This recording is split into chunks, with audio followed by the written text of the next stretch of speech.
Didn't watch it, mate. What a plastic. What a plastic. I cannot believe it. It's Hi, it's like everyone. like half the time I joke about it that you're a plastic, but this time I'm actually serious. Like, yeah, you Di- experienced a very minor inconvenience that you know what? Yeah, I'm gonna skip this one. Oh, Hi, everyone. This is an unconventional opening to In the Shadow of Vesuvio. Now, the episode proper will begin soon. But we've had a bit of a week, haven't we, Michele? When did yeah. I last see you? You saw me on Tuesday, 2 days ago. And we No, three recorded days ago. 3 days. 3 days ago, yeah. I may be a plastic, but I can count. So the we recorded a really good episode, didn't we? It was beautiful. We're talking all about the last minute winner and the game. And the software that we used went a bit wrong, and we only just got the audio today. So what's happened in the meantime between Tuesday and now, Michele? Nothing much. We just discovered the best player in the history of the sport. Unfortunately, that player plays for Napoli. You wouldn't know because you didn't watch it. So you missed the second coming of Jesus in the shape and form of Alessio Zerbini. The Zerbinator. Zerbinho. Uh, and okay, my mother has come to stay for 5 days. She's never been to this flat. She literally arrived just before the game started. And so I prioritize my family over my club. Don't shake your head. We can't all come from Naples and have Christmas where everyone's in talking about Napoli and you can go, well, do you prefer Salvatore Aronica or Volta Galgano? Not everyone can come from a family like that, Michele. That's still this is not an excuse. Like yeah, your mom came. You didn't find an easy way to watch the game and said, "Oh yeah, okay, never mind. I'm gonna skip this minor game." Yeah, that's disgusting. You should have forced your mom to watch the game with you, and she would be that would be so much fun because 100% of the game, like I assume this would have been your mom's first game, right? Well, For now, my like mum what? actually, she helped get me into football. So my mum actually, during the 1990 World Cup, watched the whole thing with me. Yeah. And so you're right, she probably would have enjoyed it. I don't I'm know. It just just I find it funny to think that this like your mom would have left with the assumption that Zerbin is the best player Napoli has ever had. Like yeah, 100% of the games your mom had seen have a Zerbin brace, which yeah, I mean, yeah, it's gonna be a very common occurrence in my opinion. Michele, you're exaggerating. He's the second best player to play for Napoli. I mean, come on. Who's the first? I have a few candidates, but who's for you? The best player to ever play for Napoli. Yes. I mean, he's from Argentina. Ah, okay. I was thinking about Erwin Offer. Okay, never mind. Or or there's Dennis. What was he called? Dennis? Yeah, Dennis? How do you say But his name? Dennis was actually decent. Erwin He, Offer. Do you remember Erwin Offer? yeah, where is he from? Germany? Was he German? Erwin Offer. I think it was Austrian. I mean, he is Austrian. He's still alive, and I think he came from a season like before joining us. He scored like 30 goals in the Austrian league, and he came to us. It was a very weird time. We signed a very like a very weird players, a big amount of weird players like Chavez. Chavez was very famous. It's like infamous Chavez, very famous for his tunnel to Lucho. How do you say it in English? I don't even know. 2-0 Nutmeg, Delucho. nutmeg, Oh, no, yeah, yeah, no, yeah, yeah, yeah. Oh, nutmeg yes, too. I remember. Yes, yeah, yeah, yeah, yeah, yeah, yeah.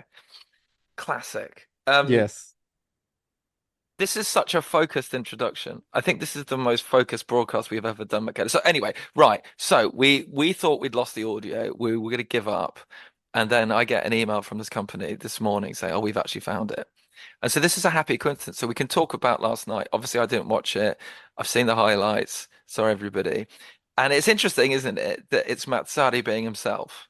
So he selected his own formation and we won 3-0. Now, the highlights, I'm sure, don't tell the story. I suspect it slightly flatters us as a scoreline, or is that wrong? I think I mean, it's debatable, I would say, because until Zerbin came onto the pitch, and then everything became easier. But before, like our like Napoli's history now will be before Zerbin and after Zerbin. Before Zerbin, honestly, we didn't have the best game, the best performance. We like Fiorentina had a penalty, they missed the penalty. Um, so if they scored that one, I think the story would have been a little bit different. It was, to be honest, a very boring game until Zerbin came on, and I'm not even joking about that. It was quite Fiorentina had control of the game, of control of the go of the ball, I would say. Yeah, they had a lot more possession, but they did nothing with it. We didn't really concede much to Fiorentina. How was the vodka? Lobotka was fine for Because large I parts of the like game. It was the best, I think. on paper, this formation suits him a million times more, right? Yeah, yeah, yeah, yeah. But we have to say that maybe I don't know if people know about that, but Mazzari after the game gave some interviews and he said that he will go back to the 4-3-3 as soon as he can. Because there was Uh, an interview he had with Mediaset, who has the TV rights for the Super Cup games in Italy. And one guy, one journalist, which I really don't like actually. But this guy told him, just be you. It was an interesting question, I guess. It was like, you came to Napoli saying that you want to emulate, in a way, Spalletti, that you study Spalletti, that you love the 4-3-3, and you will change your attitude with interviews with the journalists. You will not complain as much. But just be you, like you are Mazzari. You built your career on the, three-man defense and the way yeah. you complain and talk and act. So he said, just be you. And he said, oh, yeah, but he actually defended himself. He said, this is all true, but I wasn't joking. He said, I actually studied Spalletti's 4-3-3. I really admired it. And I do think that it's the way to go. He also said that when he was at Napoli, like 10 years ago, he usually, like, he would sometimes play with the 4-3-3. He specifically said, I would sub in Berami and sub off a defender. And I would put Berami in front of the defense and I would play with a 4-3-3. So I'm used to it. It's not Yeah. a tactical formation. It's not a lineup that I have never used. I'm used to it. And as soon as I have the men to do it, I will do it. I found it interesting that, I mean, maybe it's an excuse, but he did say that most of the problems we are experiencing are due to Kim leaving us, because he said that with Kim you are able to press a little bit higher onto the pitch. Yeah. You're able to be a little bit more aggressive against the rival with your pressing, and without Kim, you're not really able to do that. So And um, spoiler alert, listeners, once we get into the thing we recorded on Tuesday, but we were actually talking, well, you were. I'm going to take credit for it as well. It's just as much my show as it is your show, Michele. fair enough. In the Shadow of Enzo's, as it was going to not be not not called. anymore, not even. That's true, actually. I'm in the shadows of the You're the hipsters shadow these of days. what? Ah, wow. Shadow of Anyway, nothing. there's quite a sort of British Italian restaurant, Oro, which is all right. Anyway, um, you were talking about how we've lost that intensity and we're defending a lot deeper. So that is quite interesting as a thing to say. Um, there was less Kvaratskhelia as well, apparently, because of this formation. Do you think that's fair? Again, like, we didn't really create much. I think up until the goal, we had only two shots on target, and weren't really like we. I think, in my opinion, we played peak Mazzari ball, if you can say Mazzari ball even. Yesterday we played peak Mazzari. I saw Mazzari's Napoli from 10 years ago. So we were very deep. We defended very deep. Uh, it was a very defensive game from us, and then we just went on counter attacks all the time. And to be honest, they were very effective counter attacks. Like Nice. the first goal we scored with Simeone, it was a great goal, and it was actually, like, if you see the whole build up, it's amazing. Like, it was like a little bit Sarresque, like Sarri ball-esque. Yeah, in the highlights, it was like, what is that? I was like, what's happened to the club? Yeah, and with that Juan Jesus assist, and not just any assist, an amazing Juan Jesus assist, was great, unbelievable assist for Juan Jesus, I think, and very beautiful build up in general. I think it was I wouldn't say it's a great performance. It was still disappointing a bit, because again, we didn't really control the game, and the stated objective from Mazzarri and from the players is to actually control the game, have the most possession, Right. press, high and stuff like that. We really didn't do that, but we won 3-0. So I don't know. I don't know if it's even worth discussing it, because Mazzarri clearly stated that we will go back to 4-3-3, and maybe we didn't win because of the different lineup. I think we won for different reasons. Maybe Uh, the Retaro, whatever it's called, was effective. Maybe the Holiday Inn not ah, running. that's hard to say. I don't know. I'm not Who sure. knows? That Maybe it's might be, those free slippers that you get in the yeah, Holiday Inn. Maybe they had a negative impact on the team. might be. The But to add to what we said in the podcast that you guys will hear later, uh, the whole team celebrated together again. It was a funny celebration too, because obviously they were celebrating Zerbin scoring a brace. So it was, I mean, in a it was, half-empty stadium in yeah, Saudi yeah, Arabia or yeah, wherever it yeah, was. yeah. It So was I quite think funny. uh, if we win this trophy, will it be the funniest trophy that Napoli have ever won? I think it would be the most hilarious trophy ever, It which is would be why I quite kind of funny. weirdly, really, really want to win it now, actually. Would be quite funny. Yeah, I would say. Yeah, we were missing so many players. I'm still not hoping. I mean, I am hoping. I'm not realistically expecting to win this trophy, to be honest, Yeah, I mean, Inter will, because obviously, yeah, but Inter are very good right now. But the I mean, it wasn't a great performance, but it was a solid performance because defensively we didn't concede anything. And maybe, maybe it was also due to Fiorentina being shit, but I'm not sure it's all due to Fiorentina not being that good. I think it was yeah. a solid defensive performance from us.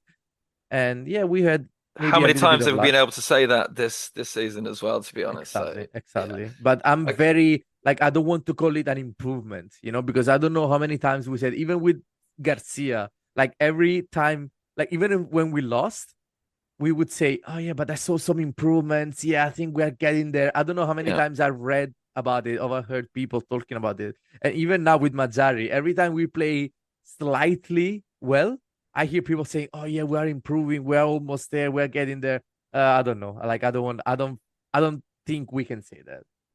But I think it will give Mazzari confidence, and that's important. It's like the bit I tweeted this out yesterday, but are you a fan of the film Wayne's World, Michele? Never. I don't think I've ever watched it. Oh my God. Yeah. You missed out on it was one of the first films I saw in the cinema. And in the film Wayne's World, his friend Garth asks for some advice. He says about women, and he's like, every time I see a beautiful woman, I just get nervous and I throw up and I feel sick and I don't know what to do. And Wayne says to Garth, you know what I say? I say throw up. Because if you blow chunks and she runs a mile, it wasn't meant to be. And I think that's really what Mazzarri's doing here. I think Mazzarri just needs to be totally happy to throw up everywhere. And if we stay with him and if the team stay with him, then it was meant to be. What do you think of that highbrow? Sometimes we talk about Shakespeare, but now I'm talking about Wayne's World. I think that yeah, the comparison can be made between this scene and our current situation. The difference is that in that instance, like in the movie, I guess they're talking about a soulmate or someone that you get for a long-term relationship. In our case, our relationship with Mazzari is already doomed because we know it has an end and the end is coming. It's near. The end is near because Mazzari the second era will end in about like 3 months, literally 3 months, four But months sometimes actually. they're the best. It's like a holiday romance or whatever. Yeah, yeah, I know. It's just that I it don't want to has to think actually be. about me and Mazzarri on holiday together. Anyway, okay. So, any last thoughts before we go into our proper episode? Oh man, like I'm waiting for the final. Hopefully we can get something good. I agree. Like I said that too. This team needs confidence. The way they're celebrating after goals, it gives me a lot of, yeah, I don't want to say optimism because I'm not very optimistic about this season, but it gives me a good feeling about it all. I don't think all hope is lost here because the team is still fighting. The team hasn't given up, and that is very nice to see, especially because we've been playing very badly for 4 months now, even like five. So yeah, I mean it's a good sign. It's a good sign. If we win a trophy, especially if we win a trophy against a good team, against Inter, for example, and if we win convincingly, then who knows? Who knows? I'm honestly like I'm not gonna say we can turn it around because I've thought about it so many times this season. But what I'm seeing is that this team is not dead, and they have a lot of reasons. Like I'm not finding excuses for them, but they have so many reasons to actually give up. It sounds weird, but it's true. Like No, realistically yeah, yeah, yeah. speaking, No, if you I put yourself in their shoes, like they won a massive trophy, like a historic trophy with Napoli.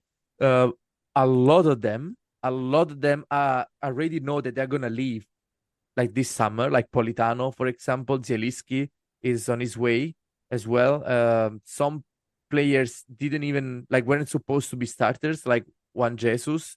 Um, some of them are. Osimhen is also about to leave. We know that. So like I'm not again. It's not an excuse, but I do understand if they mentally switch off, especially after 4 months of nothing, and after appointing Walter Mazzari as your head coach. I haven't seen that yet. I'm mm, seeing them, and I'm surprised by it. Like I'm very surprised, and they're gonna have my support. They're gonna have my support no matter what because of that. They're still fighting. They still care. That's mm. nice to see. So if we win a trophy, especially especially if we play Inter in the final, who knows? It's all about confidence, in my opinion. Like many things in life. And we will be recording again next week, so we'll know how we feel. So yeah, brilliant. Okay. Cheers, Michele. Thanks for popping in for a quick chat. Good twice in 1 week, eh? God blimey. What's going on here? Are we like professional podcasters now? Well, I am because I get paid a lot of money for this. Yeah. I should probably give you some, oh, that's awkward. Anyway, right. Raffa, you're producing this. I think this is the moment now to take us into the show proper. All right, off we go. Hit it, Raf.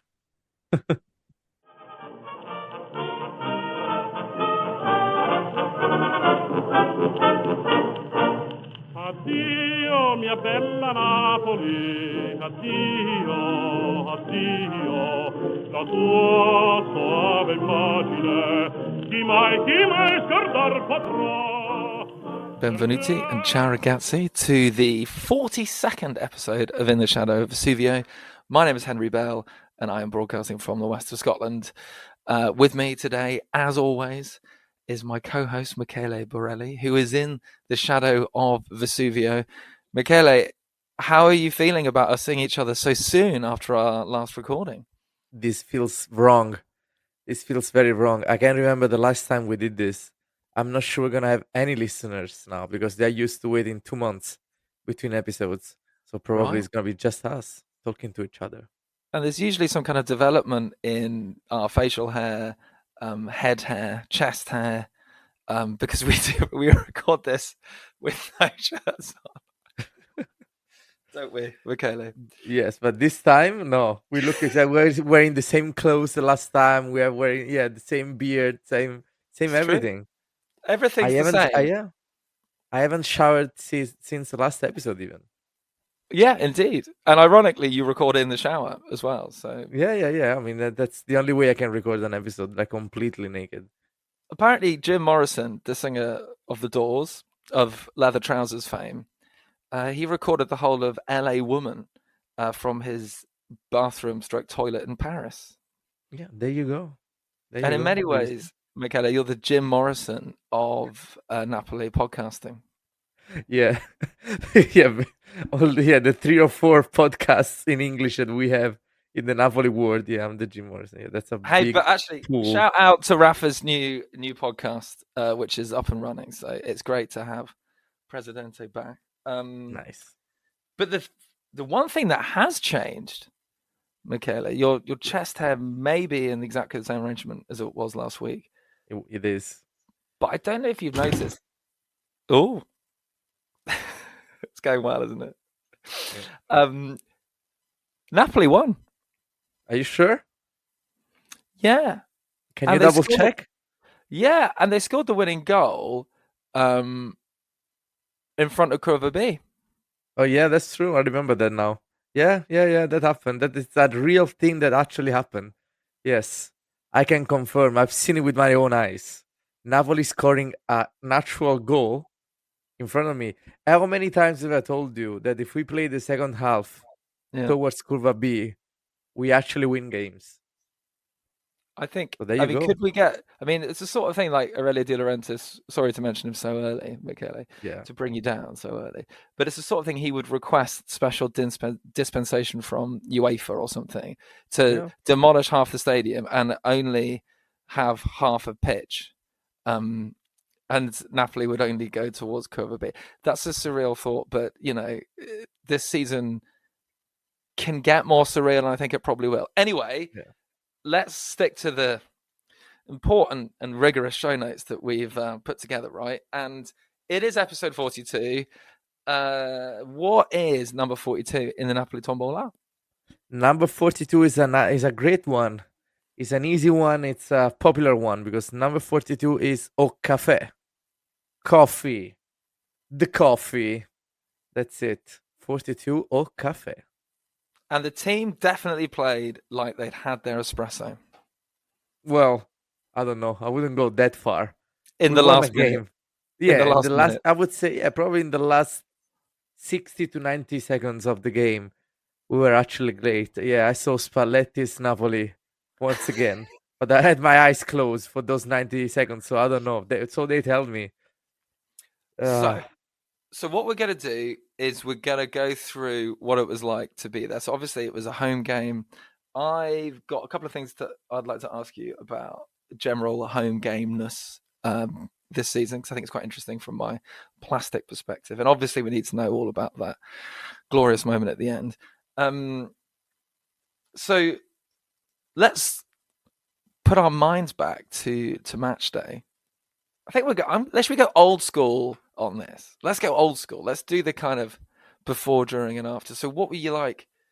Because a lot of our listeners are not in Napoli, not in Naples, and we live vicariously through you. What was your pre-match routine? Because if you follow Michele on his various social media channels, you would have noticed, dear listener, that Michele was promoting Italian street food before this game. So tell us a bit more about your pre-match routine for this. How did you feel going into it? so yeah, I had a friend coming over from Helsinki. This is a great guy, long time Napoli fan who was a customer, decided off as a customer. Now he's a dear friend. He comes often. He's a season ticket holder too, actually, and he comes Wow, often been to there by Napoli. So yeah, great stuff. So he just landed in Napoli 3 hours before the game. He didn't have time to eat, so I told him, "Let's get a panino. I'll get a panino for you." And I went to my local grocery store, like a family owned grocery store right near my apartment, and just got a plain panino. I like the plain panino with prosciutto cotto, so ham, and some kind of mozzarella cheese product. So this time was provola. A lot of people thought it was mozzarella, but it wasn't. Mozzarella makes the panino too soggy, because there is Absolutely. I mean, yeah. come on, everybody. Don't put... So the provola, that's one that's the handle. You can hit someone over the head with it. Is it that one? The provola, well, yes and no, but provola is more dry. Yeah, yeah. So it's not as dry as fior di latte, which is the one you find on pizza. But this is a common mistake people make. People think that on margherita you have mozzarella, but that's not true. You have fior di latte because fior di Yeah. latte is dry, and mozzarella, especially mozzarella di bufala, which you can have on pizza, but it's way too wet, so it makes the pizza too wet and watery and soggy. And the panino is the same because I bought the panino, but I ate it 2 hours later, and it was still very good. You need So yeah, structure to it. You need solidity to exactly. particularly a panino that's going to make its way into the. But just on the Provola, right? Am I visualizing it right? It's like a club basically that you'd hit someone It's over the head, like a small one, it or is depends on that the something provola. else? It depends on the provola. You can have different kinds of provola. This one is more of a no, it's not the one you're thinking of. What's that called? That one is harder. This one is still like a bit wet. There's still Moist, some milk in it. Yeah, moist. But there is it's no, it's like ball shade. It's much bigger than a mozzarella. a It's moist ball. about yeah, it's about I don't know, 15, 20 centimeters. Again, it depends on the provola. But it's delicious. It's lightly smoked and it's yeah, I love it I love with roasted. prosciutto cotto. I told the grocery man, the panino maker, please be generous with ham and provola because I'm hungry. So yeah, he made this quite big panini. I was considering making two each, but yeah, no, one was enough. And And there's a yeah, glorious we shot. If you haven't seen it, listeners, do go to. You did it through your Napoli tickets, right? yes. Yeah, of it foregrounding the glorious Stadio Armando Diego Maradona. Do have a look at that. One of the things. So, is this like what's it called? Like a negozette? What's it called? This like the small shops that you have in Naples. so this specific shop is a salumeria.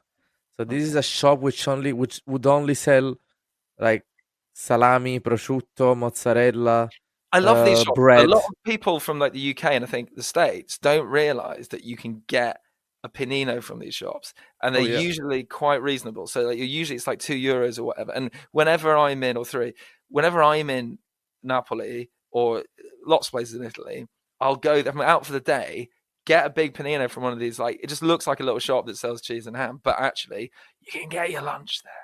Yeah, exactly. Because they sell all the ingredients, so people think that they can get the ingredients separately, and then yeah, they have to assemble the panino themselves. Which I mean, you can do, but if you ask them, Mm, usually they just make a panino for you. They just open the panino, they put stuff inside. They don't extra charge. They just charge for the ingredients. I mm. paid. This panino was quite big, and there was a lot of prosciutto and a lot of provola inside. So I think I paid €4, which is expensive for a They look good panino though. in a salumeria, but it was massive. It was Okay, very so you big. got you got your panino. You got on your were you on your scooter to head to the stadium? Yeah, always. I would never go without a scooter. Like even if it's raining, if there is a hailstorm, I will go with my scooter. If people don't know, Fuorigrotta, which is this area where the stadium is, it's a very, it's on the northwest side of Naples, and I live on the southeast, so I have to go through the whole city. And see, yeah, there's so much traffic. You either go through the little streets, Lungomare and stuff, Or inside through the Naples, or tunnel? you go yeah no to the tunnel, to the highway surrounding Napoli. I usually choose if the weather is nice. I choose to go through Napoli because I like the view. This is actually something I started doing last season when Napoli became blue because of the Scudetto celebration. One Oh day I yeah. decided, you know what, I want to actually experience this. So I think the first time I did it was for Napoli Salernitana, and honestly, this is that ride between my house and the stadium was one of the most memorable moments uh, for me regarding last season. I was almost about to cry just riding the scooter. I think we talked about this a little bit. Yeah, we did. Yeah, it's It's yeah, beautiful, man. it was great. Yeah, it was amazing. Okay, And so yeah, you're so yeah, on a scooter with your panino, and what's it like? So last season there was a lot of gathering outside the stadium. There was a lot of singing and chants and flares and all that. Now I'm assuming we don't have as much of that this no, season. no, no. First of all, the stadium is not sold out now. I mean, at least for the Salernitana game, it wasn't sold out. See, I We want to ask are you about this. I'm sorry to interrupt, but it looks much busier than it would have been normally, though. It is 100%, but it's still not sold out. Last season, that the stadium would sell out in like one day for all games. I mean, clearly, such a season we had. Hmm. But no, this season it's like slowly. I have to be honest, slowly going down. So yeah, Napoli Salernitana wasn't a sellout, but was still decent, still decent. The thing is, it's not just about people being excited. Napoli is massively increasing ticket prices. Yeah. Now, a lot of people will just say, "Oh yeah, but like the cheapest ticket is 14 euros." That's true, but that's also the like the worst ticket imaginable. Uh, like they decreased the lowest, like the cheapest ticket price a little bit, and they increased the average. So for example, for a good ticket in the Distinti section, which is the section where you see the Napoli, like the Napoli with the the white Napoli Yeah. um, in the seats there, that's like I would say we have about a 50% price increase for that whole section, which is like 50%. about yeah more or less, yeah, 50%, yeah, because now Napoli is finally making the lower levels cheaper and the upper levels a different price. So for See, that's what I noticed watching on TV, and I think a lot of people listening will also notice this on TV, is that you can see those absolute bottom levels. They're much more populated than I mean, obviously everything was populated last season, but like the season before and the seasons in the past, they've mostly been empty, and I think it confuses a lot of people. that's So that's for interesting. that's for three reasons. First of all, Napoli is giving away a lot of free tickets for those sections, so which is a good thing because they are giving free tickets to Napoli schools and football academies around the region. So that's nice. So if you see like small patches of like kids and people with the same hats, like like I see a lot of like red hats, green hats. I think it's just like entire classrooms of children. It's quite fun to see.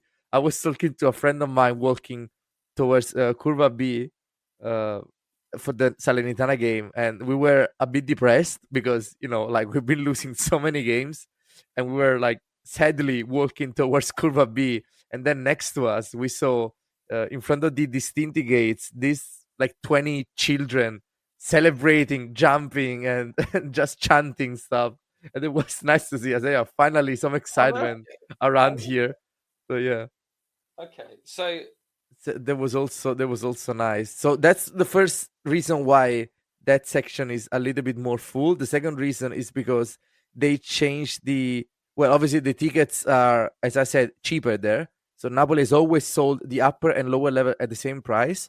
Finally, I've been saying this for years, but finally they've decided to differentiate the price between the upper better levels and the lower slightly worse levels. So now they are more appealing in terms of a list price. And the last but very important reason is because the TV rights in Serie A have changed some parameters. So now you get a part of the money from the TV rights based on how much of your stadium, how many of your seats in the stadium are filled. So Napoli is incentivized, in filling all the seats, even the ones that are less appealing, because they get more money not just by from the whoa. tickets but from the TV rights. It's not a lot of it, but it's now it matters. Before it didn't matter for Napoli, so I mean it's basic incompetence the reason why those seats were empty, but Yeah. also now it's they are more incentivized. So you don't not only get money from the tickets, you also get more money from the TV rights. And it's not how many you have in the stadium; it's the proportion of how full your stadium is. Is if I remember correctly, it's a percentage. I think so. Because I it's think thinking so. with this is a global product, it needs to look like people are watching it. I think Um, so. I think that's the rationale behind it. Yes. so like someone like a club like Genoa, for example, who've sold loads of season tickets this season, and it seems like that stadium's always full. You know, you can see why actually, because when there's a Genoa game on TV, you're like, "Ooh, this atmosphere is big." Um, They have a okay, nice stadium there. oh, I'd love to go. I would like to go. I've When been were you last twice. there? I think the last time I was there was Sampdoria 3, Napoli 0, with Oh, that very nice Quagliarella goal. Do you remember? That was like the best goal of that season, like a back heel goal. he only Uh, scores world class. Used to score against us. Like, Yeah, yeah. that was painful. It was a few years ago, but yeah, that was painful. Okay. Well, I think okay. So there we are. You're on your skirt. You're right. I've got your panino. There isn't a huge amount of atmosphere of people chanting beforehand. Let's talk about the starting 11. So maybe you've been realizing this for ages, but I looked at that starting 11 and I was like, this isn't a very good team. I was like, when did this happen? I was looking at it, I was like, if you take out Di Lorenzo and Kvaratskhelia and Lobotka on a good day, this is a pretty average team, isn't it? Yeah. I mean, it's a series of factors that came into play, but yeah, I mean, you can still blame poor planning on Napoli for this because, I mean, you don't have a proper team this season at least, and you still sell Elmas, which wasn't a starter, but was still the one of the maybe like the first bench player we had. And yeah, so now we have Anguissa in Africa for the cup. I'm just talking about the midfield here because I think that's our biggest issue right now, See, I at think least it's at the the defense. moment. What? I think it's the defense. Although actually, I think that we're talking about the same thing because it's Anyway, we'll talk about it in a sec. But I think so was it? Have you been thinking this for a while? I mean, was it noticeable? Did you sort of raise your eyebrows too? I looked at it and I thought this could be, I was talking about Sassuolo last week. I think it was like a kind of Sassuolo level team, isn't it? With a couple of really good players chucked in. And you just think, I don't know, it's hard to get optimistic and excited when you see a starting 11 like that. Yeah. So what was the mood like in the Curva before? Did he manage to get there before a decent time before kickoff, etc.? Oh yeah, no, always. I was there. I think an hour and a half before kickoff. Now the stadium is. I mean, it was a Saturday at 3 p.m., which is not a very convenient time. Funny enough, it's a Serie B kickoff time, so I found that kind of funny. We had a Serie B lineup, Serie B kickoff Yes, time yes. So yeah, that was great. The for a weather was relegation absolutely scrap. perfect. Yeah, it wasn't that cold. It was a bit chilly, but yeah, it was fine. When I got in, there weren't a lot of people inside. I think most of the people got in the last 20 minutes, which is not something like 20 minutes before kickoff, and that it's not very common in Napoli. Usually, people fill the stadium at least 1 hour before kickoff. I think this is. I wouldn't call it a tradition. It was more of a necessity because until a few years ago, you weren't reserved a seat anywhere in the stadium except two sections until like 4 or 5 years ago. Now this only applies to Curva, the Curva section, which I think it's absolutely fine. I've also been saying this for years, that if you pay a lot of money for for a Distinti ticket, then you should have your seat reserved.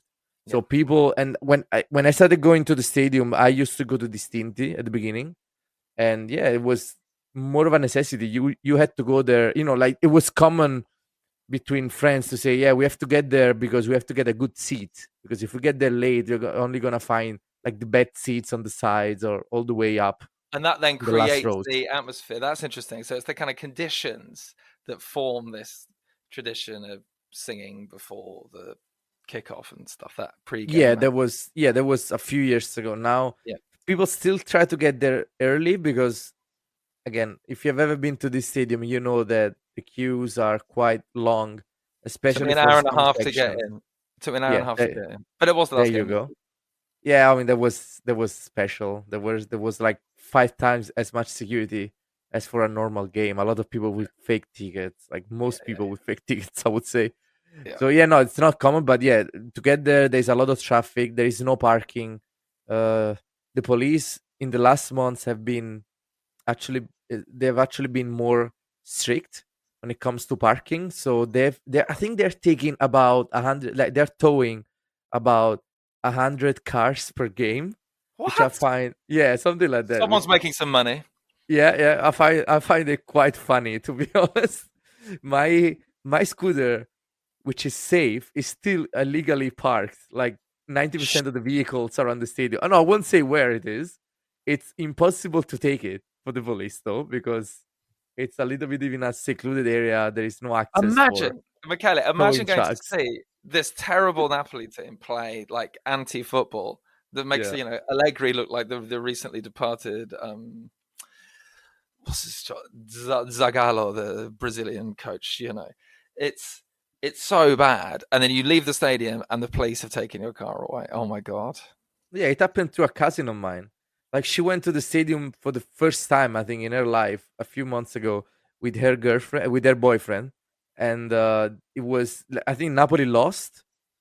I don't remember the game. Might have been Napoli Cremonese last season, Coppa Oh, the Italia. Coppa Italia. See. No, but it was this season, so it was way worse. We still lost the home game. It was a evening game. It was cold and it was raining. And when they went outside the stadium after the game, the car was not there anymore. So they had to pay a lot of money. I think it was about 150 Oh euros god! to get the car back, which Oh is god! which is annoying because actually, if they get your car for an evening game, you cannot get it back until the day after. So it's quite it ruins your day a little bit. But You I have to do think it's return to the scene of the crime, the footballing crime, and yeah, the motoring crime. exactly. But I still think it's a good thing for other reasons. We won't get into it now because it's a complex issue. We'll do our One, traffic podcast in the summer, I think. But I think yes. okay. So do keep your ears peeled, listeners?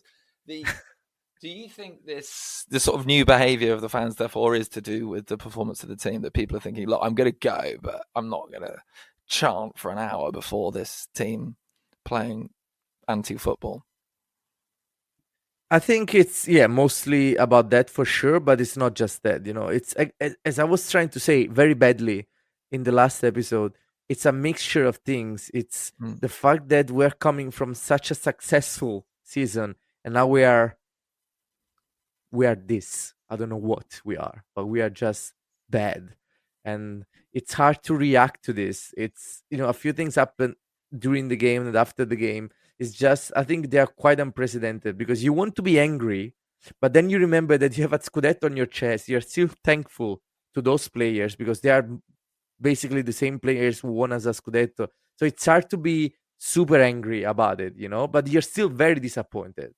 And yeah, you've seen a few banners. There was a banner at the beginning of the game, which I posted on Twitter as well, which said, what did it say? We only like the gist of it was if you are not happy here, you are welcome to leave. We only want players who are willing to fight for the city and the team. Something like that. What did it say in Italian-ish? Was it in Italian or Neapolitan? No, it was no. The banners are basically always in Italian. We never. I very rarely seen a banner in Neapolitan. It's only like some mottos and stuff. Yeah, it's interesting. I realized that just a few years ago. I was like, wait, we never had a banner, not even flags in Neapolitan. That's strange. So yeah, the banner said in Italian said, "Chi non se la sente saluti con dignità," which means those who don't feel up to it should bow out with dignity, should leave. Vogliamo solo chi ha orgoglio, ambizione e rispetto per la città. We only want those with pride, ambition, and respect for the city. Which, this goes well with what we said last week too. It's a protest, but it's a very soft protest. It's not an angry protest. It's just a call for respect, and even the chants. Napoli Strasse have never been, too politically correct when it comes to chants and this kind of like stuff they say and show in the stadium. If they have to offend players and De Laurentiis, they do it. They're not afraid to do so. Now they are again like this banner. They are a bit softer, when it comes to. We will talk about it later when we So do you talk think? about the goal. Well, I was going to say. So the first half an hour is not great, and the 29th minute, Candreva scores. A lot of people described it as a world-class goal, which I think it technically was in terms of the finish. But how on earth was he in a position to do that shot? And this comes back to what you think is wrong with the team. So you're saying the midfield, I'm saying the defense. And in some ways, I think it's probably the communication between those two areas, because we keep conceding goals that are in that sort of contested space in front of the penalty area, right? And watching on the sofa as a plastic, I mean, it was on the other side of the stadium, so I'm not sure how much of it you saw, but like No, it was in front of me. the first goal Yeah. that they scored. Of course, because we Andreva's didn't goal. score it. Fucking hell, sorry. Jeez, it's been a long day. Started teaching Shakespeare this morning at 9 a.m. So that's my get my excuses in. So yeah, so go on then. So am I right that there's this kind of black hole in front of our penalty area that is just free for opposition players to take a pop? Oh yeah, no, absolutely. We are not as aggressive as we were last season. And I think the main problem is probably about the fact that we are defending so deep inside uh our box. So that's something that we never did with with Spalletti. We used to defend, like you And used to Kim, say, that Napoli is a good team when defending in the rivals side of the yeah, pitch. So attacking defense, let's say we yeah, could call it like that.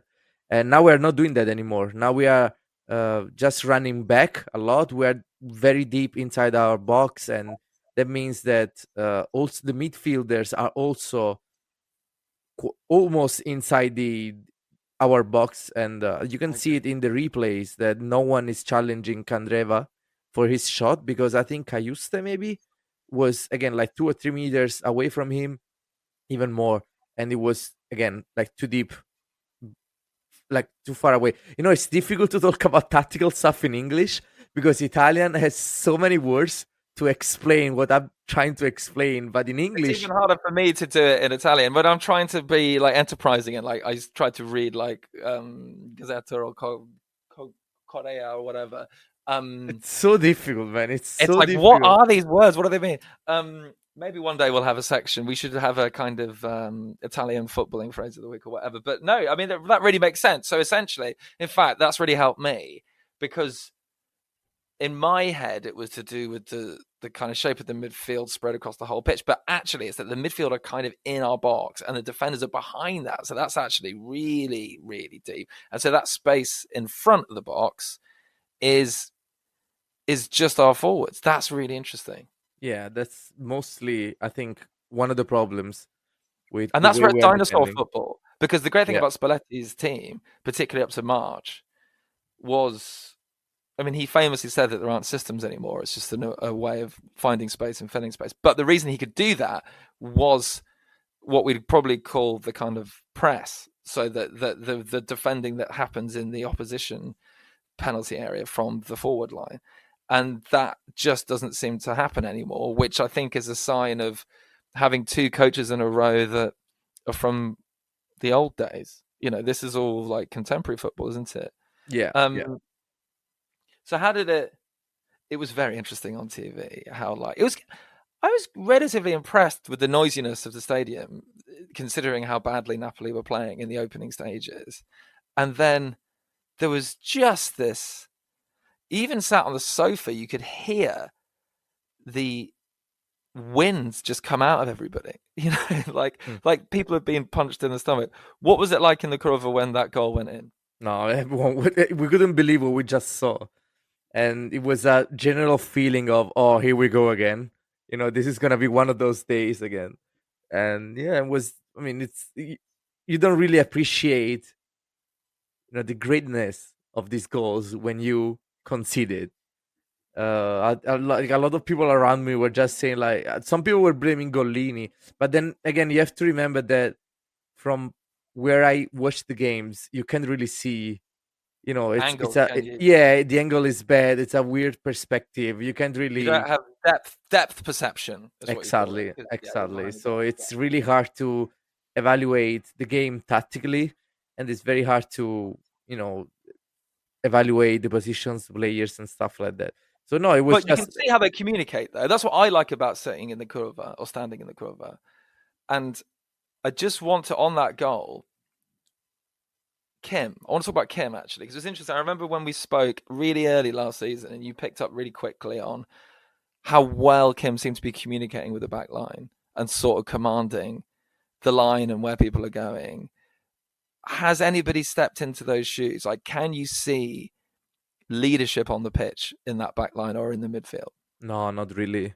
It's because I mean, it's also because I don't really like our defenders in general, not just this season. I don't like Rakbani, and I really don't like Juan Jesus. So, Ugh. maybe I'm biased. I shouldn't be, but I really want them out. I never liked Rachmani. I think it's a very, limited kind of player. It's the player that if everything works well, then he's also not usually a liability.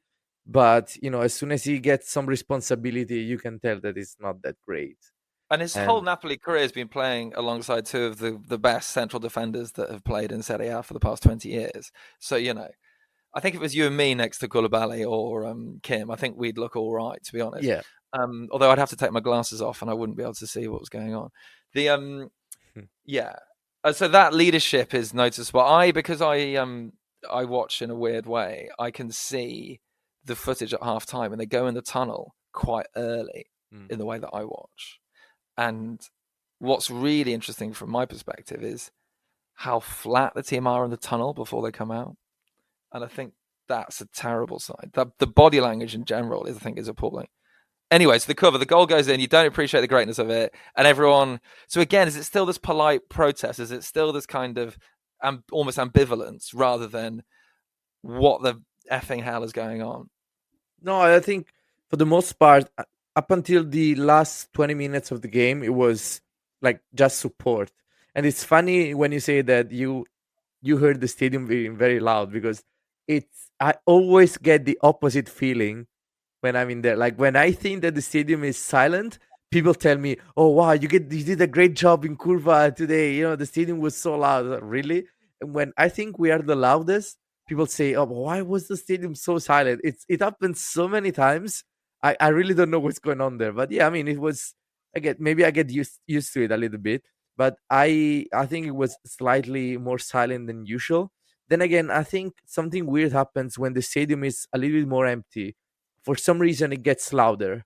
It's not just because, Acoustic, yeah. yeah, the acoustics. I guess I don't know. It's a weird phenomenon that happens, and I guess it's more about how you hear it from television. It was normal, I would say. People didn't protest anything except the first banner that we talked about. People didn't really protest Hmm. the ultras and the normal fans up until I think the last 15 minutes, 20, 50 minutes, and then yeah, it changed a little bit because Okay, so we yeah. get lucky with a penalty, and then it's half time. Not loads of boos. I can't remember what happened when the whistle went for half time. Was there booing? No, no, no, no, No. no, no, no. Okay. And then we start the second. It's all a bit flat. It's from watching on the sofa again to go back to that starting 11 and the players that have come in. Tausta had a kind of really good moment. Like I think it was about 7-8 minutes in, he did some turn and made his way through, which was great. And then for pretty much the rest of the half, never quite made anything happen. Like he'd get into those good positions and then couldn't find the right pass, couldn't kind of break down the defense. And Simeone, who I would like to stay, but he's not obviously the same level as Osman. So there was just a bit of a flat feeling at home and in the stadium. But then things turn about an hour in because it's still staying flat, isn't it? Yeah, yeah, and it was a depressing second half, in my opinion. It was just sad. I think now we're turning into towards irony in the curva. Like people around me, myself too, we just make jokes during the second half. Every time we did something good, I was like, "There you go, that's the moment. Now we're gonna turn the season around." You see, like every good pass, every like small resemblance of a good shot on target. We just like that slight hope that we have that yes, this is gonna turn everything around, and then obviously nothing happens anyway. This is usually the feeling that we've been having for the whole season. It's like this continuous hope, because the thing is, it's hope that kills you. You know, it's Yeah. the team. It's such a weird season because like I cannot say that the team is not putting in effort. That's the thing. I don't see players not running. I don't see it. Maybe I should look at the stats, but I'm pretty sure that if I look at the stats will say that the players are still running as much as they were running with Spalletti. I think the problem is that they're running in the wrong directions in the wrong way. They're Yeah. probably just wasting a lot of energy. But I Well, don't that comes see. back to what we were saying before about the opposition half and the lack of defending that's going on there, perhaps. Yeah. No, that's definitely part of it. And but yeah, I don't see players who don't care. That's the thing. I think that they probably don't have a plan now. And when you don't have a plan, you have to improvise. When you improvise, usually you take a lot of risks. When you take a lot of risks, you make a lot of mistakes. That's what we're seeing right now. But Mm. I don't see a bad attitude. Maybe this is somewhat controversial, but I don't see a bad attitude from the players. This was somewhat confirmed to me when we scored the goal, and like the whole team celebrated like we won like a Champions League final. So I mean, let's talk about that. I mean, it's really interesting for me. So I was watching in my plastic way. I'm feeling all despondent. And then when that goal went, I went nuts. I was really surprised, actually. Maybe it was relief. I don't know what it was.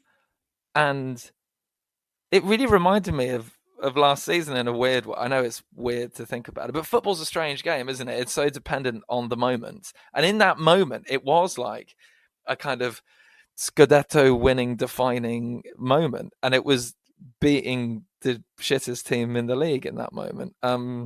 Was was that in the Curva? Did you forget all context and just go bananas? no, we did. It was one of the biggest celebrations for a goal I've seen probably in a few years. It I was very love it. In a few years, and not even. I yeah. suppose last season we were so far ahead that. No, in a few years, like people fell onto me. I fell onto people. It was like a lot of people being like celebrating horizontally because I mean we are in a very crowded area in Curva B, so we don't have a lot of like personal space there. So Celebrating when horizontally, I love it. It's such a specific mental image of these yeah, people no, flying around. yeah, like the best goals I've ever celebrated were goals where we celebrated horizontally. One of the one of these goals was for me, like for my personal experience, was Napoli Chelsea when Lavezzi scored Oh, mate, Lavezzi yes. and Cavani scored. I remember just like my father, I was at the stadium with my father, my uncle, and my brother. And when I think Cavani scored the 2-1, yes, my father and my uncle like we celebrated like crazy, and my father and my uncle fell 2 rows like down, but it wasn't like in a dangerous way, like yeah, I mean it's not, it's still a bit concerning, but it's not like everything stops like, oh yeah, no, take care of this. No, like they fell but still celebrating while they were falling, and people all around them were still catching them but still celebrating while catching them, so that's the kind of, and it's not obviously just those two, like the whole curva was falling down. I had someone on my leg, which I mean normally would be quite dangerous, because my leg was stuck and it was someone like pressing on my leg, but I didn't care. You know how many times I've celebrated goals and then I went home and I found like big patches, like on my body, like Big scratches bruises. or like Yeah. bruises, and yeah. And then I still like it was like, wait, what? How? Like I don't remember getting hurt here. I don't So that remember being horizontal punched. celebration. Yeah, I love it. exactly. So that's what happened for that goal. It was crazy. It was honestly, again, one of the biggest celebrations of the last few years, which is, it was still, it's weird. It was Football's a, a weird game. I love yeah, how weird it is. I mean, it's such. Otherwise, we wouldn't do this. We wouldn't watch it. Whatever. That's one of the great things about it. That okay. I mean, I love all the narratives and all the stories and the different developments of things that are going on. But actually, the best thing about it is the moment when things happen, when it's like that. You know what I mean? And that's the pure, like, unadulterated joy. And it was also like a kind of existential celebration, wasn't it? Because it was like we hadn't felt anything as fans for so long. yeah. And then there was just, I know it's the worst team in the league, and I know we're like, I don't know, seventh or eighth or whatever we are in the league. But who cares in that moment? And a player that's been terrible all season that we probably would rather see out of the club. Did you see Kvaratskhelia reaction? Yeah, I saw it. I saw it later in a replay because I didn't see it. Like obviously when Napoli scored, I couldn't see anything other than people on me and under me and up like above me, and yeah. So I saw Rachmani running towards me, and I don't know how, but I quickly took my phone. I took a very blurry picture Yeah. while he was running, and then I quickly put the phone back in my pocket and continued celebrating. I wanted to take a picture of it because it's quite nice when they come celebrating towards us, and I wanted to share this picture with you and with everyone else. But it was Well, such a we should dangerous, tweet like it out. yeah, it At was Shadow very of dangerous. Vesuvio. Yes, yes. Go watch it. It's a little bit blurry because again, it was very hard to stay still and with people all around me and me, like I think I was stomping on someone while I took that picture. It was pretty crazy. And yeah, no, it was such a big celebration. In hindsight, again, I never say like when you feel something with football, I will never say that you're wrong for feeling what you're feeling, especially when it's joy. A lot of people, like I made fun, for example, of Roma fans when they celebrated the arrival of Dybala, when that embarrassing, like Yeah. big, like Mourinho or Hundreds of Lukaku thousands. even. Yeah. Yeah, there was, but still, I do respect that because at the end of the day, football is feeling. So if you wanna celebrate something so meaningless, in my opinion, as the signing Dybala or Lukaku, yeah, okay, be my guest. I'm still gonna make fun of you a little bit, but I do Yeah. understand it. I do Yeah. understand it. We'd feel the same, and I think the policing. One of the most annoying things about social media is people sort of policing people's feelings about the club. And there are some people who have their different perspective than us, and that's fair enough. I'm not going to tell you to be a different kind of fan. Yeah, Um, just the thing is, in hindsight, it is a little bit embarrassing for us to celebrate a goal scored in the last second of a game at home against the last place team in Serie A. The way we did, especially, like the the way bar is we, lowered. yeah, the way we scored and the way we celebrated. Like it's, yeah, there were some parallels drawn between Kvaratskhelia celebrating the goal against Salernitana last Saturday, and Zielinski celebrating the goal Yeah. against Juventus in Turin the same way. Just like very tired They and were just actually very similar, didn't they? Because he sort of fell down on the yeah, ground and it had was his own sort exactly of the same. private But then moment. you think about it, and one is celebrating the goal that probably gave us the Scudetto, and one is celebrating winning at home in the last second against the last place team, which But that's why I allowed love us to him, go actually. from eighth to seventh in the table. Yeah, yeah. So so it is But that quite is where I love the embarrassing. guy, and you can see why people Yeah, like him actually, because you want people like that playing for your club, and there is where spiritually, at least, he reminds me of Lavezzi. They're very different players, but I think that he's a sort of spiritual cousin to Lavezzi in that sense. in a way, it's just that Yeah. I think the way we celebrated, the way the players celebrated the goal, I think it says a lot.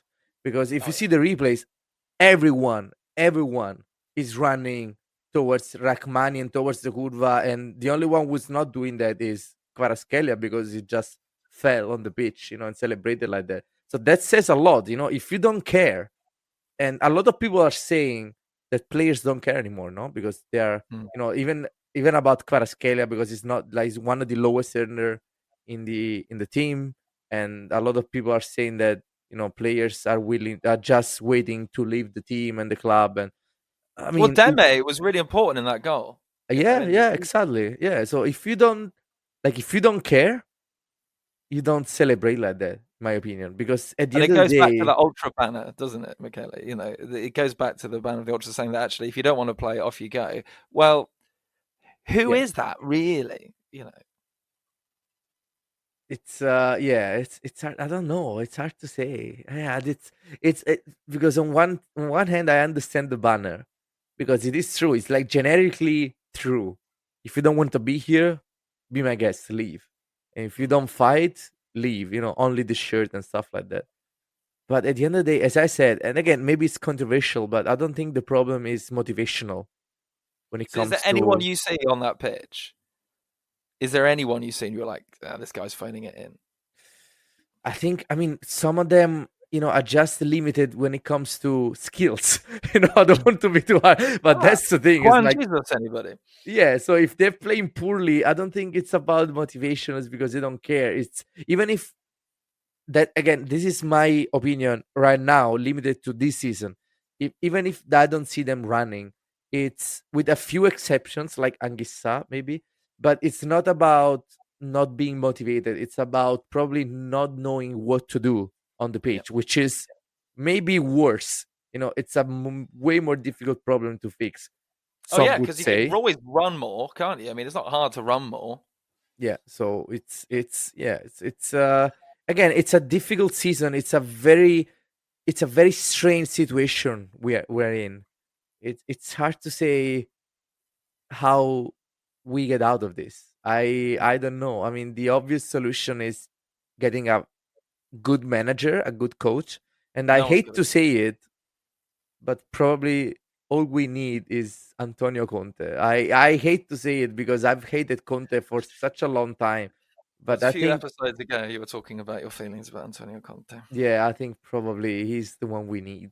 I'm I afraid to agree. say it, but yeah, this is. I really hate Conte. I really hate Conte. When he was in at Juventus, okay, never mind. My reaction when I saw him on television, but like I really don't like him. Like he's Will it be different if very he's in Juve. charge of our club? Will it feel different? Is he like one of those sorts of people? You get it with players, don't you? Like Gattuso for me. I was always like the guy used to wind me up. But imagine if he actually played for our club, you'd love him, wouldn't you? So like, I think no, that's I not don't going to know. I happen. don't know. I don't know. It's different with Juve people, Juve players, because it's not about being against me. It's just they're filthy. I don't know. I don't want to be. Let's not talk about this stuff. It's just that Okay, it's fine. it's not about this. It's not about the sports side of things. Yeah, That's yeah, that's yeah. the problem. But we're desperate now enough now that I can admit that probably I would welcome Conte with open arms, and that is a Wow. big sacrifice I'm doing right now. That's But yeah, fine. Would you the club first? The okay. So and did that just briefly before we probably have to wrap things up relatively soon. But did that euphoria carry through to after the final whistle? So what was it like at the final whistle? Did people hang around and sing and feel good about themselves for the first time in a while? so yeah, that's interesting because as I said, until 10 or 15 minutes before the end of the game, the ultras, the Curva and the stadium was still fairly supportive, but then some chants started. And you remember that I said last week that we didn't have any De Laurentiis chants in a long time. uh yeah, we had a couple. That was funny because Ooh. yeah, well, wait, because it was funny the first time, like when I heard the name De Laurentiis being chanted, I was like, oh, there you go. Like that's just my like a week after I say on the podcast we are not gonna have any more De Laurentiis chants, we have a De Laurentiis chant. That's amazing. Now people are gonna call me on my bullshit, but it wasn't against De Laurentiis. It was surprising because it started as all the other chants against De Laurentiis, but it was a very, again, soft protest against. I mean, against, maybe I don't know if against is maybe a big word, but it was towards the team and the club and De Laurentiis more specifically. So it was a chant like De Laurentiis, we want people who can fight. That's it. So it wasn't really about like like again, the last few seasons it was way worse than this. It was De It's Laurentiis. not comparing his family to animals and Yeah, all sorts of exactly. things. Yes. Now it's just like De Laurentiis. That's what we want. Mm. Even a very generic chant against De Laurentiis the past few seasons was like De Laurentiis, we are Napoli, which is a way of saying you are not, we You're not. are, Yeah, right? yeah, Now exactly. I was expecting this chant actually when I heard De Laurentiis in the curva, but it was not. It was just De Laurentiis. Basically, was a way of saying do the right choices. Make the right choices. It So, started in curva A, and then curva B picked it up as well. So that was interesting to me, and ooh. there was, yeah. It wasn't. I mean, I guess they were somewhat like they somewhat agreed to do this together. They never do. They never do. So we Curva and Curva B in our stadium, they never chant together. Never, not even once. I Mm, don't think this time they did it together, but they almost started at the same time. Like Curva started, and then a couple of minutes later, Curva B did it as well. So that was the feeling, that was the atmosphere until the goal. Then the goal mm. happened and we all celebrate and stuff. But when the players came at the end of the game towards the sections, the Curva A and Curva B, so they always do this. So after games, whether we win or lose, which is, respect to them, because it wasn't always the case until a few years ago, they always go towards Curva A first, and Curva made some chance. I couldn't really tell what were the chance. It wasn't thank you chance. That I could tell, but I couldn't really understand what kind of chants they were chanting. Then they came towards Curva B, and Curva B, I think, probably did the same chants Curva A was doing. I guess because the feeling was the same. So it was the exact same chant that they were chanting for De Laurentiis. It was just like, we want people who can fight. It was the same, well, the same notes, the same kind of Yeah. feeling they try to express with the banner at the beginning of the game. So Yeah. if you don't, I mean, it wasn't as uh, angry, maybe I would say. Vociferous. It Yeah, was yeah. just, it wasn't a thank you chant, which is surprising, no? Because after that celebration, right under the Curva B, you kind of expect Curva B to maybe do some generic support chants like Saro Conte, or maybe not Saro Conte because it's too optimistic of a chant, because it says Napoli, you know, Yeah. become champion again, and that's not gonna happen. But Yeah. I expected something like, I don't know, something more generic for the team. But I it was quite it like wasn't. that because we were talking a bit last week about this kind of weird, not weird, but a sort of surprising lack of criticism that's directed towards certain aspects of the club, including the owner. And so I quite like how, alas, there's that element of like, yeah, that was a euphoric moment, but it's just to paraphrase Jose Mourinho, lads, it's Salernitana. I think no, that's good. It's good to have a bit of critical thought, I think. But the big question is that did you double Panino? So you had your Panino before the game. Did you have your ignorant Panino after the game too? No, I didn't have a Dinger and Panino after the game. A few people told me, "Oh yeah, now it's time for a Dinger and Panino," but it wasn't true. The game ended at 5 p.m. You don't have dinner at 5 p.m. in Napoli, so no, it That's wasn't true. time for an ignorant panino. I went and had a very smart pizza. Actually, it was fun. Raffa Rispo on Twitter Smart said, pizza. yeah, it was an expensive pizza. Well, Oh, for okay. Napoli standards, it was an expensive pizza in an expensive area of the city, because I was with this friend of mine visiting from Helsinki, so I wanted him to try something slightly different. So we went to Vomero, and we had a I pizza love Vomaron. in this up and coming trendy pizza place, which I wanted to try because I always see big lines outside these pizza places. They have a few all around the city. I always see big lines, and at this time, what, I said, okay, let's try it. So yeah, we actually waited for 40 minutes, and we had, to be honest, a good pizza. Maybe it wasn't worth paying. I don't know how much I paid, like €8 for it, like €9, I love which how is, that's expensive.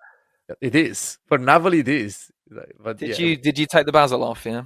always I do. I know. I'm What sorry. did you have? Just a margarita. No, I didn't. My friend had a special kind of margherita with ricotta in Mm, the crust, and I nice, had a sausage and potato pizza, I think, which I nice. really like. Which I really like. I Which I like really like. potato on a pizza. Anyway, right, okay. Fior di latte, sausage, and potato.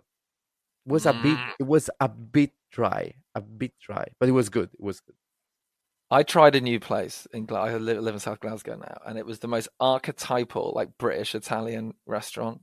good. The British Italian, they just put like butter and cream and everything basically, and like there's a lot of booze. Um, it was all right, but I'm not going to talk to you about pizza from Glasgow. Although actually, Paisano is a good place to get a pizza. Anyway, okay, so we're nearly at the hour mark, and we're still talking about food. Great. I know some of you listeners like it when we talk about food. Um, yeah, so I think a really interesting game, and actually worth going into detail, because I think in some ways it's a microcosm of exactly what's going on at the club. But nice that we had our little moment of excitement. Do you have a Neapolitan expression of the week that can perhaps crystallize all of this into something? I do. I have a phrase of the week, which I think it's perfect for this period and this January games and this new era we're going through. I just found it so funny that the whole motto of this season was a new era. And it was indeed a new era, I could say. Like they weren't wrong about it. But yeah. I also want to say that I finally bought my Napoli jersey. And this is the first jersey I've bought in 15 years. So I started my later boycott after I bought my jersey in 2008. I think it was Quagliarella's. I noticed that whenever I come over, you're not wearing up-to-date Napoli gear. And so that's interesting. Oh, that's because of the red stamp that pisses you off so much. Yes, exactly. So I started my later boycott. I only bought stuff that didn't have later on it, which weren't a lot. It's basically just one piece of merchandise. And now finally, I always said, like, as soon as we get rid of later, I'm gonna buy a lot of stuff. So finally I bought my jersey. I'm gonna buy much more stuff. It's just sad that such a historic jersey belongs to such a disappointing season. But what can Did you go for blue or white, or what? Did you went for blue? I got a generic like blue one, and I've got the white one with the Vesuvio on it, which I think is really nice. I think it looks great. I could buy that one too. I just said it's quite expensive actually. So yeah, I wanted to buy some more things too, but they're so expensive. They've increased in pricing so much. Well, shout out anyway. to Liam from Glasgow Napoli for sorting me out that kit. Cheers, Liam. Thank you, Liam. We need to sort out our next meet for Glasgow Napoli, but we're talking about maybe Champions League for gathering together somewhere. But Scotland or Glasgow, do drop me a line on Twitter if you want to join. Anyway, right, we've got to wrap this up. Otherwise, I don't know. There's no threats, but you know what I mean. Yeah, just make someone up. Yeah, make something up. Otherwise, someone will come in and slap me round the face. Oh, I'm incentivized not to wrap this up now. Then. Go on then. What's the expression? The expression of the week is male ben a fine bene. Now we have a rhyme this week. I will say it again. Mal e ben a fine bene. Which I think you can kind of tell what it means because it's similar in Italian, which is male bene termina, no? La fine viene, I would say, in Italian, which means that it translates as bad and good, the end will come, let's say. This is a very generic translation of it. It's just that, it's a way to put things in perspective. I think it's interesting because the saying it's not just about bad times being over. It's also about good times being over. And that's kind of what we experienced. I mean, it's sadly what we experienced with the end of last season and the start of this season. We had very good times and unfortunately now they're over, but we're now experiencing bad times and they will be over too soon, even though we don't really have any, solution at the horizon right now. Well, Conte apparently, according to you, mate. Well, I mean, it's nothing substantial going on right now when it comes to these bad times getting solved and being over. Even this transfer market in January is very bad right now. It's not over, but so far it's been. I'm not ready. So let's wait till they've signed and then we can complain about it. Quite disappointing. Right. Okay. Well, it was great to see you 1 week after we last did it. We got another good amount of content out, a good hour-long chat, and off for the Supercoppa. Yes. Good times. I'm very worried about this. All right then. Well, thanks for listening, everybody. Come and find us on the old Twitter or whatever it's called these days at Shadow of Vesuvio. I'm at Henry Balcalcio. What's your handle again, Michele? You can find me on Twitter X, Michele GNT and Napoli Tickets, 2 different accounts. Yeah, and Michele GNT really needs some fight. It's embarrassing, Michele. Yeah. I know. I don't know what to share. What do you want me to share? Should I share my lunches and my dinners? I don't know. Like, I don't think it's interesting. I would say to most people don't, but you live in Naples, so yeah. Okay, fair enough. Anyway, all right then. Well, thanks a lot, everyone. And this is part of the Far From Vesuvius network at Far From Vesuvius. And grazie mille to Raffa for his production. So great. Long may we continue these regular pods. And in the meantime, Forza Napoli. Sempre. Addio.